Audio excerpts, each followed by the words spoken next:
ষষ্ঠ চক্রের নির্বাচনে দ্বিতীয় দফায় নির্বাচন উপজেলা নির্বাচন চলছে এবং সকাল 8টা থেকে লোকজন জড়ো হয়েছেন ভোট দেওয়ার জন্য।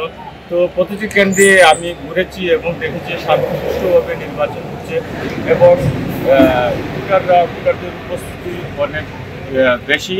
তো আমি দেখতে পাচ্ছি যে আমাদের আনারস প্রতীক মার্কা যিনি রয়েছেন মোহাম্মদ লিয়াকত আলী, এবং আমরা এখন তার সাথে একটু কথা বলে জানবো যে নির্বাচনের পরিস্থিতিটা কি। আসলে আমাদের দীর্ঘ অনেক দিন আমরা ইলেকশন ক্যাম্পেইন করে আজকে ইলেকশন, তো ভোটারের উপস্থিতি ভালো দেখছি এবং আল্লাহর রহমত খুবই ভালো, শান্তিপ্রিয়ভাবে ভোট চলছে। আশা করি এরকম শান্তিপ্রিয়ভাবে এবং ভোট চললে নির্বাচনটা সুন্দরভাবে সম্পন্ন হবে।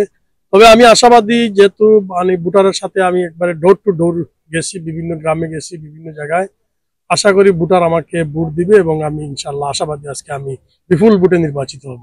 জয়ন্তাপুর উপজেলার যে একটা ভোট কেন্দ্রে, তো এখানে সুষ্ঠু নির্বাচন হচ্ছে। আমরা প্রিজাইডিং অফিসারের সাথে কথা বলেছি এবং আমি বিভিন্ন কেন্দ্রে ঘুরেছি এবং কেন্দ্রগুলোতে দেখছি যে সুষ্ঠুভাবে নির্বাচন হচ্ছে, এখানে কোনো বিশৃঙ্খলা নাই।